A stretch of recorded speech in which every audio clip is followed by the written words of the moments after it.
Hey, hi guys, welcome back. Today we are going to start with the Linux fundamentals. So far we have completed the complete beginner introduction things, and we are going to get started with the Linux fundamentals. So here we can see there are three parts. So generally, if you want to get started into the cyber security path or the security analyst or penetration tester, we need to learn a basic Linux fundamentals. So that is where, I mean, that's the operating system that most of the servers will be operating with. So like Linux operating system with various versions like Ubuntu, Debian, Red Hat OS. So there will be many, and but we need to learn the basic Linux fundamentals commands that will be very useful for us to get started with this. Okay, so let's start with the Linux fundamental part one.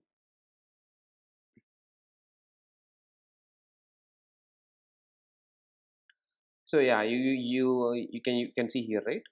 The video is already available there. If you want to go over it, you can go through it. Otherwise, you can just go through the video, whatever I'm showing to you. Okay, we'll get started with task one. Welcome to the first part of the Linux Fundamental Room series. You are most likely using a Windows or a Mac machine. Both are different in visual design and how they operate. Just like Windows, iOS, and Mac OS, Linux is just another operating system and one of the most popular in the world, powering smart cars, Android devices, supercomputers, home appliances, enterprise, and more. So, as I said earlier, Linux is an operating system. Okay, so what we will be doing, we'll be covering some of the history behind Linux, and then eventually starting your journey of being a Linux wizard. Okay, fine. So what we are going to do is this room will have you like running your very first commands in an interactive Linux machine in your browser, teaching you some essential commands used to interact with the file system. Like in Windows, we'll have a file explorer and we will navigate through the file system using a mouse or a keyboard. So here we will be operating through the commands. Introduced to how users and groups work on Linux and what this means for us as penetration testers. Okay, let's get started. So before getting started with into the Linux, so we'll go with like a background. I mean, who created it and where it is being used and what are the flavors are. Okay, so where is Linux used? It's fair to say that Linux is a lot more intimidating to approach than operating systems such as Windows. Both variants have their own advantages and disadvantages. For example, Linux is considered to be much more lightweight, and you would be surprised to know that there's a good chance you have used Linux in some form or another every day. Linux powers such Linux powers things such as websites that you visit, car entertainment slash control panels, point of sale systems such as checkout tills and registers in shops, critical infrastructure such as traffic light controls or industrial sensors. So they mostly will be using a Linux. So that's what they're talking about. And what are the flavors of Linux? The name Linux is actually an umbrella term for multiple OS that are based on Unix. Unix is another operating system. Thanks to Unix being open source, variants of Linux comes in all shapes and sizes, suited best for what the system is being used for. For example, Ubuntu and Debian are some of the more commonplace distributions of Linux because it is so extensible. That is, you can run Ubuntu as a server, such as website and web applications, or as fully fledged desktop. For this series, we are going to be using Ubuntu. Ubuntu server can run on systems with only 512 MB of RAM. Similar to how you have different version Windows 7, 8, 10, there are many different versions distributions of Linux. Research what year was the first release of Linux operating system. So the one thing that we have learned is if you have any question, just Google it. So that's what we are going to do here. If you are stuck at any questions, the main thing that we have learned so far from the basic introductory course in this path is research, how to do a research. Okay, so we'll be searching what year was the first release of a Linux operating system. Linux operating system release date. I saw 1991. Mhm. Nice. Okay, so we'll go with 1991. That's true. Okay, so we'll go to task 3, interacting with your Linux first Linux machine.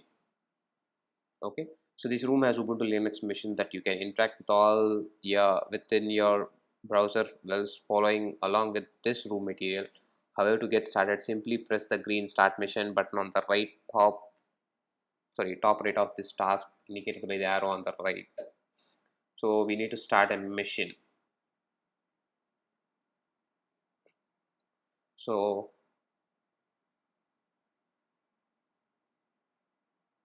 it's opening up the mission. Okay, okay, so however, to get started, simply press the green start mission we have, which we already done. So once it deployed, a card will appear at the top of the room. Okay, that's fine. So here, how much time we have left, like that, and we'll get IP address for that mission also. This contains all of the information for the machine deployed in the room, including the IP address and the explain timer, along with the buttons to manage the mission. Like if you want to add more time, we can add it, or else we can terminate the mission. So this we already seen in the tutorial room. Okay, so we have started the, I mean, press the start mission button, and it's loading on the right hand side. I guess it's already open or not. Yeah, so it's already opened up.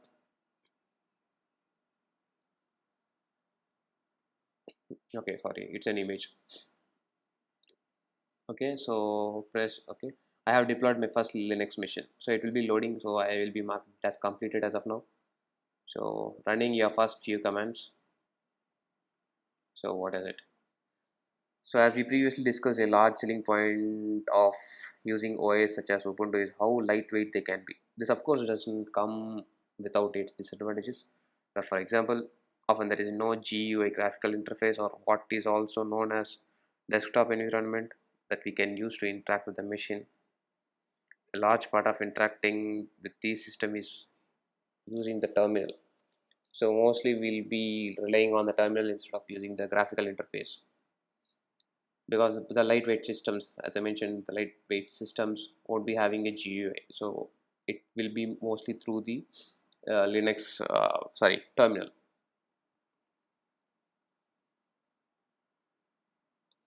Take it and access.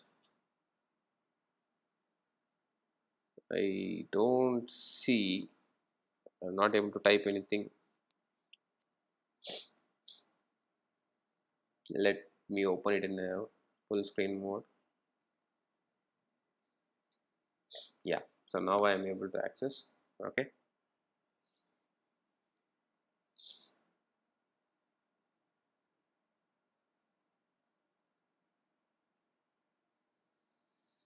So I came out of the split view. So I have already opened it here. So we can check whatever we want in the other window.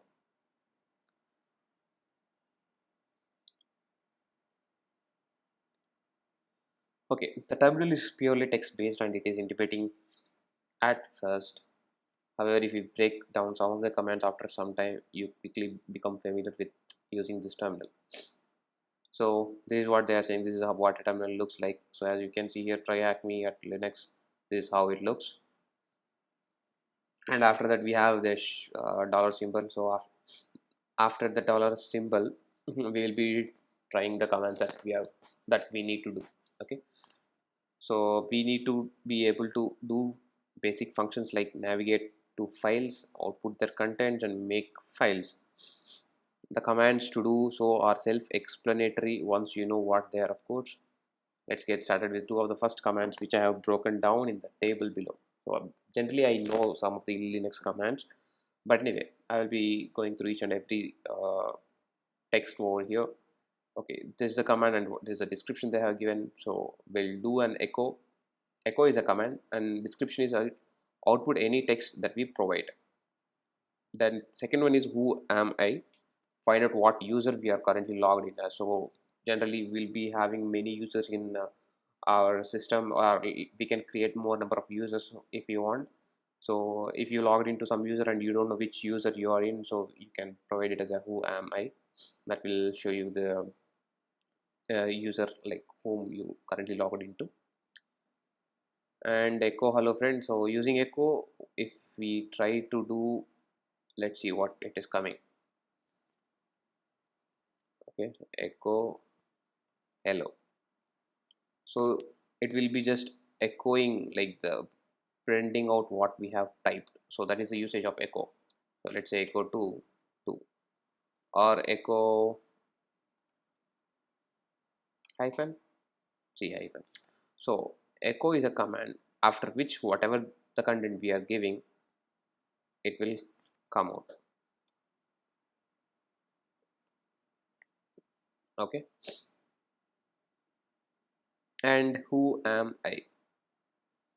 So who am I? Try hack me. That's a username here. Okay, that is why it's showing as try hack me.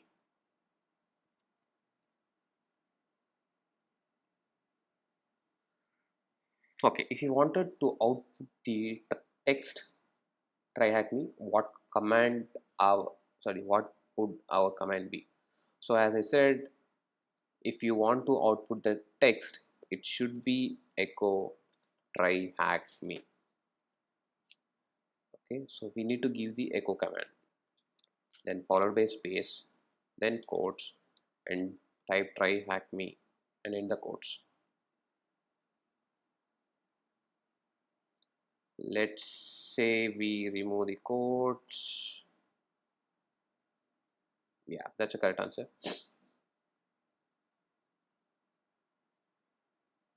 The second one, what is the username of who you're logged in as on your deployed Linux machine? So for that, we need to type who am I. It is same, try hack me. So try hack me is a username. That's correct. And interacting with the file system. So how will be interacting with the file system? So far we have only covered echo and who am I commands, not at all useful when you consider things that we need to do, including navigating the file system, read and write to it as well. In this task, we are going to be learning the commands so that we can do just that. Just like the previous task, I will display the commands in the table in the next heading and showing examples of these commands being used. So how will be interacting with the file system? So these are the commands, and this is a description. So ls is the listing. Okay, let's try what ls is doing. So ls, so it's listing the files in that folder. Okay, cd, change directory.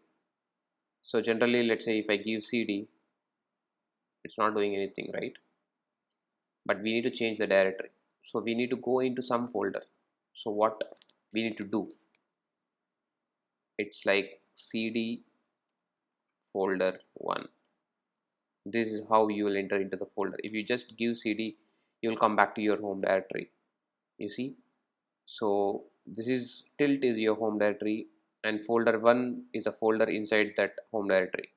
If you give cd, you'll come back to your home directory. That's how it will be. Let's say if you go inside a folder 3 and if you do a cd, you'll come back to your home directory. Okay, and cat, concatenate, or it will show you the files that are inside, I mean that are contains inside the file. Okay, let's say ls is list, right? So here we have access.log. So in order to view that, I can do cat access.log. So it will give me a bunch of things. So those are the contents. Okay, and pwd, print working directory. So pwd is print or present. Okay, print working directory. So it's inside slash home slash try hack me. So it's like similar to the Windows user, it's like C users and the username. In Linux it will be slash will be the root directory, and inside that we'll have a home directory. After that we'll have a TryHackMe directory, or it's a username here. Okay, so PWE, let's say if we change the folder, see there is no folder called folder. We have folder 1, folder 2, folder 3. Okay, now if I do the pwd, it will add the folder 1, so which means this is our current working directory. Okay, so listing files in our current directory. So this is what I said, right? I'm changing the directory through the cd command and outputting the files using the cat.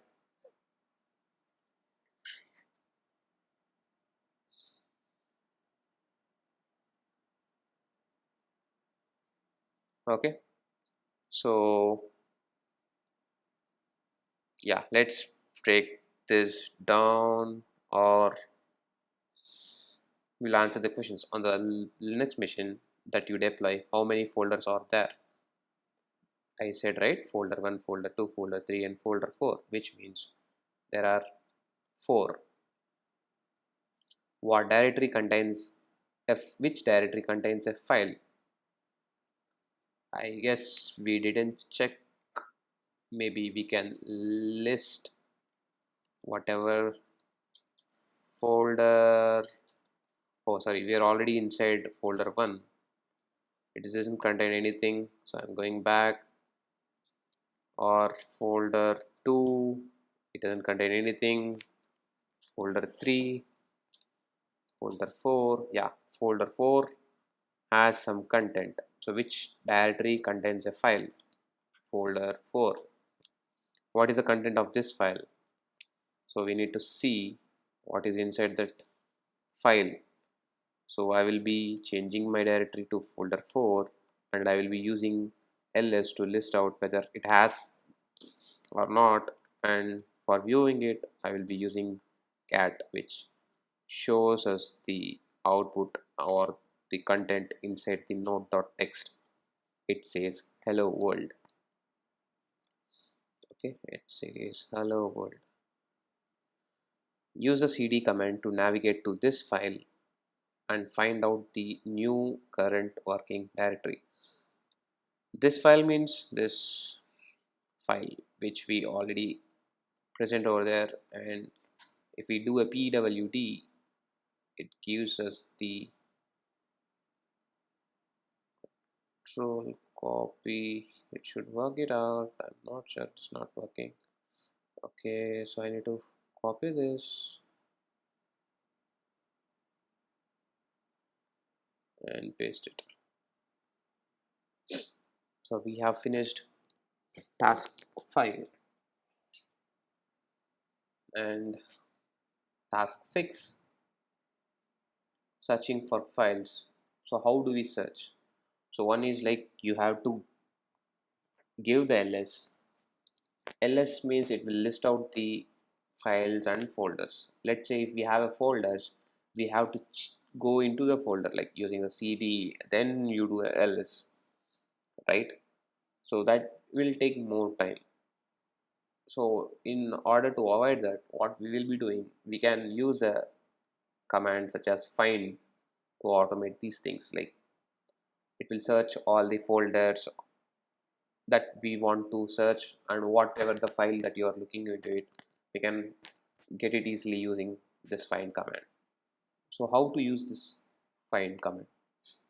Okay, the find command is fantastic in sense that it can be used both very simply and or rather complex depending upon what it is you want to do exactly.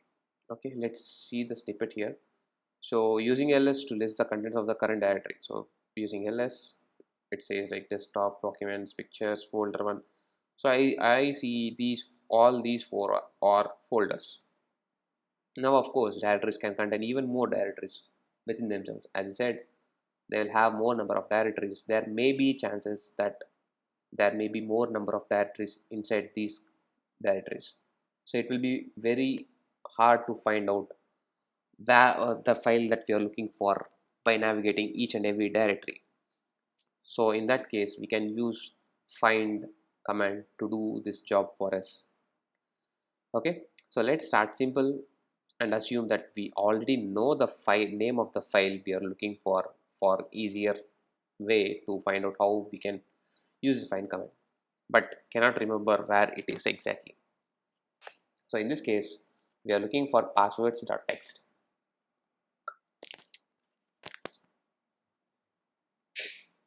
Okay, so we know the file name, which means password.txt. So if we remember the file name, we can simply use find hyphen name is the file name. We need to, and after that we followed by, we need to give the file name, so which means the passwords.txt, where the command will look through every folder in our current directory for that specific file. So it will look from this current directory and it will go through recursively for each and every directory inside this present directory. Okay, find has managed to find the file. It turns out it is located in folder 1 password.txt. But let's say that we don't know the name of the file or want to search for every file that has an extension such as .text. Let's do how we can do is like we can simply use a wildcard to search for anything that has .text at end. Okay, so here we will be constructing a command such as find hyphen name. So star here is the wildcard. It will search for anything that ends with .txt. Okay, so if you use that command, it will say this passwords.txt and to do.txt. So these two files are present in these directories, and I mean this will list out the .text files that are present in this directory, and we can use whatever the file that we need to search for. Okay, so find has managed to find two things here. That wasn't so tough because it was easy, right, to find it using find command. So what is the usage of grep? Another great utility that is great one to learn about is use of grep. Grep command allows us to search the contents of file for specific values that we are looking for, which means finding the exact word or some content inside a file mostly. Take for example the access log of a web server. In this case, the access.log of a web server has 244 entries. So using WC to count the number of entries in the access log. So WC is a word count.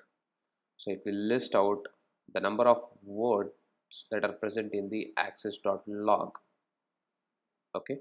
So using a command like cat isn't going to cut it too well here. Let's say for example, if you wanted to search this log file to see the things that a certain user IP address visited, looking through 244 entries isn't all that efficient considering we want to find a specific value. So what we can do is like we can grep for the content of that file for particular values, so that we can do using grep.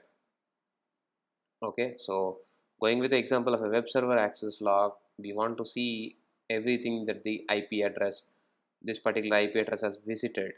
So what we can do, we can use a grep to find any entries with the IP address of this 81.143.211.90 in access log.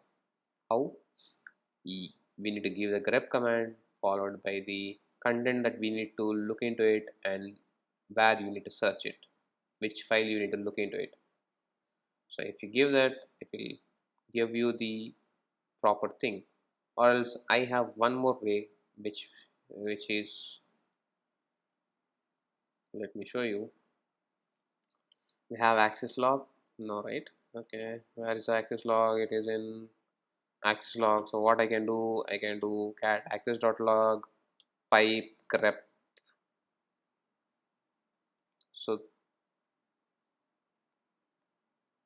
this is how I will be, mostly I will be using, but whatever they have given seems like pretty easy.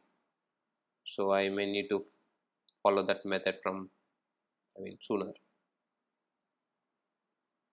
Okay, let me type the IP 81.143, 81.143.211.90. Let's see whether it works or not.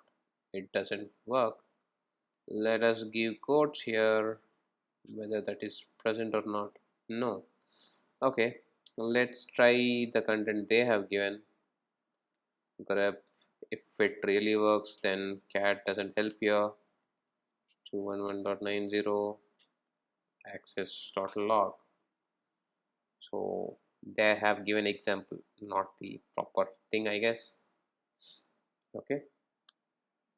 Okay. Use grep on access.log to find the flag that has a prefix of thm.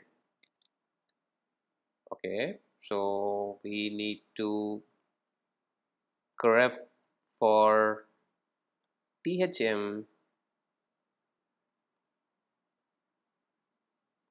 inside the access.log. So we have thm access.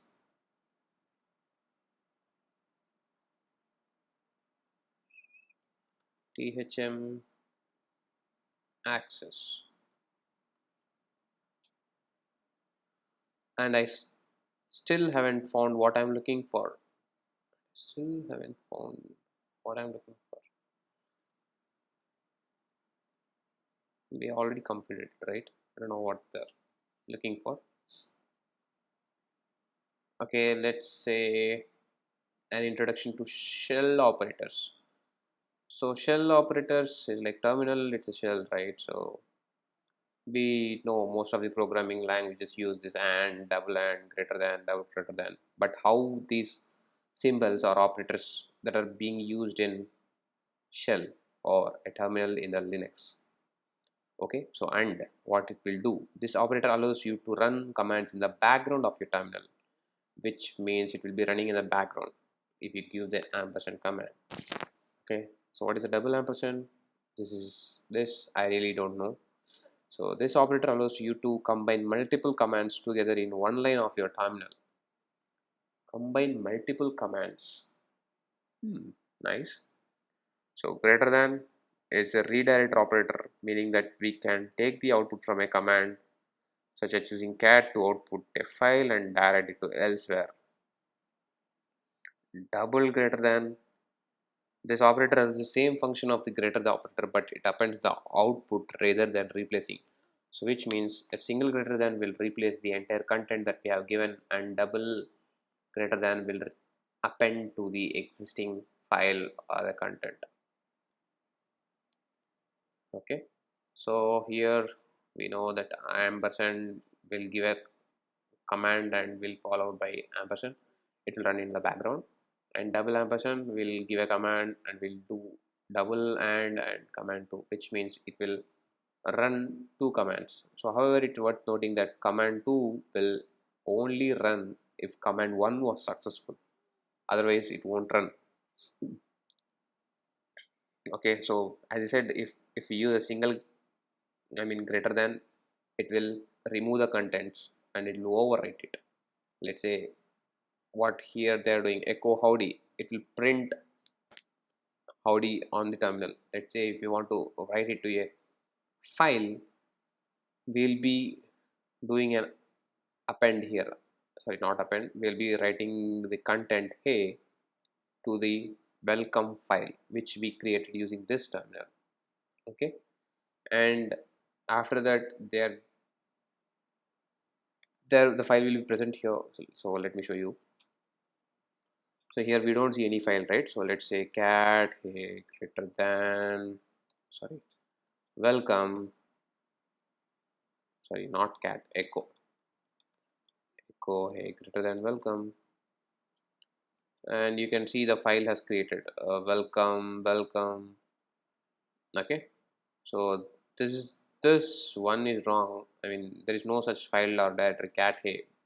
For cat we need to give the file name, which means here the file is not present, that is why it's printing error. And greater than is simple is, I mean, to give the to override the content, and welcome is the file that we have created, but it will be of no use if we search the welcome file, because it has thrown the error and it doesn't write anything into the welcome file. But here we didn't see any error, which means there will be the content. Hey, you got it. Okay, now double greater than. So double greater than, as I said, it will append to the existing file. Okay, so you can see it will append. Let's say if I do hello again with single greater than, it will overwrite. That is how it will work. Okay. Okay, so if you wanted to run a command in the background, we'll need to provide ampersand. If I wanted to replace the contents of a file named passwords with a password, password 123, so echo, what's the word, it's password 123. He need to replace the contents, which means greater than, and in which file it's passwords. Now if I wanted to add tryhackme to this file name passwords, but also keep passwords 123, what would be my command be? So it is like same as echo. He needs to add tryhackme, but he needs to keep it the previous password 123. So we will be giving a double greater than and the file name. Now use the deployed Linux machine to put these into practice. We already done it. Alright, so that's why you got the right answers. So conclusions and summary. Nice work on getting to this stage. We covered quite a bit for your first interaction with Linux. Okay, to quick, yeah, I hope this room hasn't been too daunting for you to power on through this. It's as I previously mentioned, you're going to become familiar with these things very quickly because of how often you're going to be using them. To quickly recap, we covered the following things: understanding why Linux is commonplace today. Yes, because it is of low size. It will be mainly used in most of the places like POS terminals, Android mobile phones, infotainment, servers, and a lot more things. So interacting with your first ever Linux machine, yes. I mean, I already done it. Maybe it's the first time for you guys. Ran some of the most fundamental commands, yes, which means that ls listing out, cd changing the directory, pwd present for print working directory, and cat concatenation. So find, grep. So these are the basic commands that we'll be mostly using going forward. Had an introduction to navigating around the file system, yes, through that cd command, and how we use commands like find, grep, yes.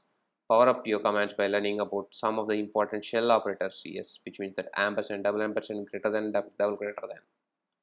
So take some time to have a play around in this room. When you'll feel a little bit more comfortable, progress on to the Linux fundamental part 2. I'll have a play around. I mean, we can play it out if you want to, because I mean we don't know any other commands, right? So we can play around the list of commands that they have provided, and you can do whatever you want. Okay, and will be for Linux fundamentals part 2. Visit part 2 of the fundamental series. Terminate the mission deployed in this room. So we will be terminating here. So it is completed. Join Linux fundamental 2. So that I will be doing it anyway in the next session. Thank you everyone. Bye bye.